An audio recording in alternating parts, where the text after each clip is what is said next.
It's called a rib or a Zodiac. The rib is RHIB. Rib is hull inflatable boat. What that basically means is the big tube which goes around the sides and the bow is not keeping us afloat. What's keeping us afloat is 2.5 inches thick of aluminum which goes from the bow back to the stern. The tube doesn't touch the water. The tube is a bumper bar. If you're in the military, the police, the Coast Guard, search and rescue. Good. Ladies, you guys are going to go into the back seat. No. Oh, we're in the front. This is good. Jump on in. I'll help you guys in. Yeah. It's good though. At least I can get the whole thing. Yeah. I got it. Sitting next to Natalie, okay? We will try to fit ourselves. Yeah. Jump on in. We try. If you guys can fit, great. But if you're not comfortable, let me know. We're going to become best friends with Natalie. Alright, hawakan muna. Okay lang ganito. There, you put it here. Oh yeah, I'll put in the front. I'll be in the front. Okay. Ika muna kasi mag-i-picture tayo muna sa ate. Hindi, saka hindi mo makita. Hindi mo pa makikita. Yeah. Pwede naman siguro ng wala.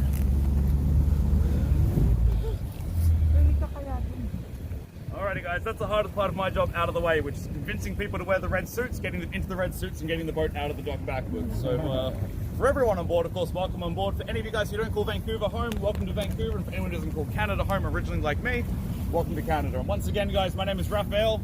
I was actually born and raised in London, England, which is why my accent's a bit sort of strange. It's like an Australian-Canadian twang thing going on with a bit of a British tinge to it. Moved from London, England to a city called Melbourne, which is right down the very bottom of Australia, about 700 kilometres south of Sydney when I was 5 years old.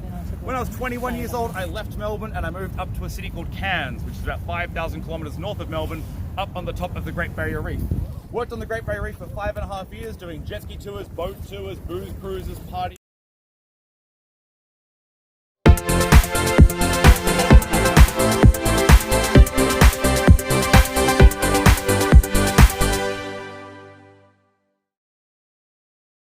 History, there are 3 years that are super important in terms of Vancouver's history. The first one being way back when in 1886. At the time, the city of Vancouver did not exist. There was 2 cities. One was called Granville, one was called Gastown. They are still existing today, of course, being Granville Street and Gastown area down towards Water Street on the southeast side of Vancouver. They decided to come together and make one big city because at the time in 1886, the end of the Canada Pacific Railway was being built. It starts off in Quebec towards Richmond and go to the Olympic Centre, obviously built for the Olympics. If you guys go to Rogers Arena, that was built in the 90s and that was just after Vancouver was awarded the 2010 Olympics. There's a huge amount of things that were built for the Olympics, including the Canada Line along the SkyTrain system as well. And with today, guys, it's a beautiful, beautiful day. I can feel that sun coming out, and with those red suits, they were purely there just in case the clouds go back over. I know you guys' legs are probably a little bit warm, but once we get out of the slow zone, I guarantee you'll be very, very glad you guys brought the suit. And as we get out, the plan of the day is very, very simple. In 1 minute's time, we're going to leave what's called the False Creek Slow Zone. We're going to make our way out towards Stanley Park, under the Lionsgate Bridge, into Vancouver Harbour, do an entire lap of Vancouver Harbour in front of downtown, swing the boat back around, go back under the Lionsgate Bridge, back around Stanley Park, back onto Granville Island exactly for 12:30.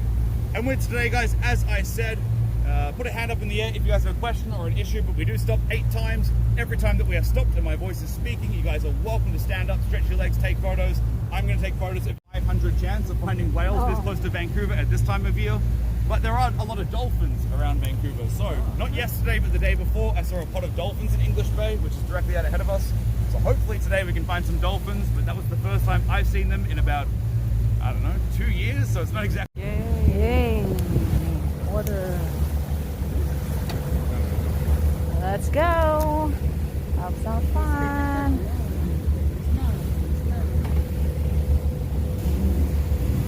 1, 2, 3, 4, 5. Let's go. Woo!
better than Central Park in New York, and I would for 3 reasons. Number 1 reason, unlike Central Park in Manhattan, Stanley Park has beaches, just like Third Beach, the very creatively named Second Beach, and there's no beaches in New York that I remember, but of course nothing better than spending a day down on the beach in Stanley Park or Vancouver, because every single beach in Vancouver stares out west, which means that no matter what beach you're on, the sun is always going to be setting in front of you as you sit on the beach. It's a beautiful experience. Number 2 reason why I love Stanley Park so much, even though I live in the West End, which is the area just behind Stanley Park before you get to downtown, and I could walk to work in about 10 minutes, I ride my bike 1.5 hours to work, because what I do every single morning is I ride around Vancouver's seawall, which is what everyone else is walking and riding along today along the sides of the seawall here. The seawall was originally built in the 30s and 40s because Vancouver Stanley Park was getting washed into the ocean. This is as calm as it gets. This is a 1 out of 1,000 in terms of how rough it is in English Bay sometimes. I've been out here before sailing in 6.5 foot waves, which is about here. I've been out here sailing before in 85, 90 kilometer winds. It's really, really scary being out here sometimes. And of course, all very, very bright fluorescent yellow green jacket. And there's a sort of pineapple shaped rock sitting on the outside. That's called sea wash. Excited? Yes! Okay, 2 guys, on the count of 3. 1, 2, 3, let's go. Woo!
ginagawa niyo sa niya. Dali, dali. Baka yung phone mo ha, bitawan mo. Woo!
And frontline workers between April 29th and June 6th was firing at 7 p.m. instead. Right. So it's a 7 p.m. cannon. The only other time that it wasn't fired was back in 1967 in October, when the University of British Columbia's engineering faculty stole the cannon using gantry cranes and pickup trucks. They took it out to UBC and held it ransom. You want to go on an Alaska cruise ship? That's where your Alaska cruise ship is going to come in and out of. It's the cruise ship terminal. With the Canada Place area, that was built in '86 for the Expo, and the white sails over the top of it are supposed to symbolize an orca or killer whale's teeth. That was the idea and the inspiration behind it. But maybe it's because I'm from Australia, but every...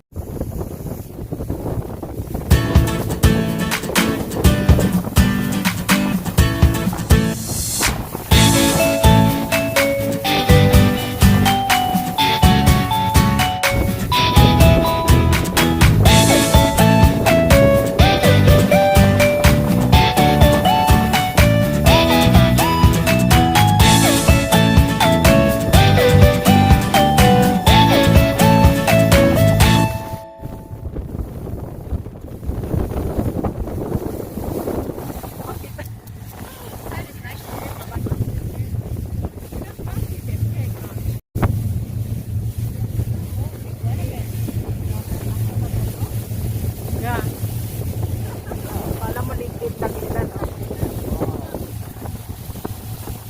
Parang pagkakalain. Yeah. Okay. It's like a building. Yeah. Oh, it's big, eh?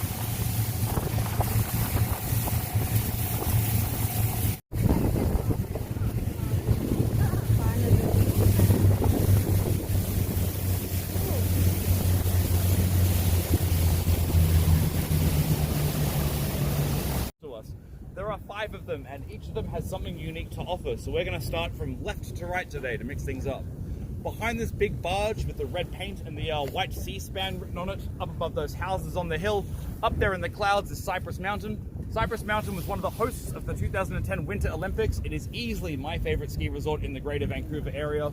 You have an amazing choice of going down the ski runs on this side of the hill, where you go down into Vancouver with the entire city of Vancouver lit up as your view, or you can go to the other side of the mountain and you ski and snowboard down into Howe Sound, which is the glacial fjord overlooking the Pacific Ocean. Really, really fun thing to do, of course, going skiing in the North Shore, because you have night skiing as well. So Mount Frome, but better, it's a great place to go downhill mountain biking. There's over 650 meters of downhill mountain bike tracks, which go down each side of the mountain. And at the bottom of Mount Seymour, of course, is the tiny little cute area of Deep Cove, which you guys should definitely check out as well. It's got the best donuts in Canada, apparently, at a place called Honey's Donuts, which is in the main street of Deep Cove. A word of warning, if you are going to Deep Cove,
to the rough seas and the oceans and the rain and the snow. So constantly they asked the Vancouver City Council to build a bridge, but of course Canada, like the rest of the world in the 1930s, was getting devastated by the Great Depression, so there was no money in the budget to build a big infrastructure project like this. Luckily for Vancouver, there was a very, very famous Irish family that left Ireland during the Great Potato Famine of the 1840s, and half of them moved to Chicago, Illinois, down in the States, and the other half moved here to Gastown, and they were called the Guinness family, very famous for their Guinness stout ales and beers and their brewery in Dublin, Ireland. The Guinness family had made a fortune in America by prohibition because alcohol was illegal in the US between 1924 to 1932, and they made a huge amount of money by bootlegging alcohol from Vancouver across the border into the US with the help of their friend Al Capone. But unfortunately for the Guinness family, they got caught in 1931 by the American FBI, and they got given a very simple choice of either paying back $190 million US in back taxes, fines, and lost revenue, or life in prison. So being American and having the choice between tax and prison, obvious choice was come to Canada, jump the border and come to Vancouver, of course. The Canadian government took them on as political refugees, and it is still today the only and first time that the Canadian government has denied extradition to a US citizen to go back to the US to stand trial. Days, but hopefully we can try and find them. I've got my fingers and toes crossed. We're going to make our way under that bridge, around the corner, back out in English Bay, and we're going to stop off around the other side of the park in front of Kitsilano Beach. Back out to the ocean, guys. Out of the harbour. 3, 2, 1, let's go. Let's go! Yoo-hoo!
We're done. Ah.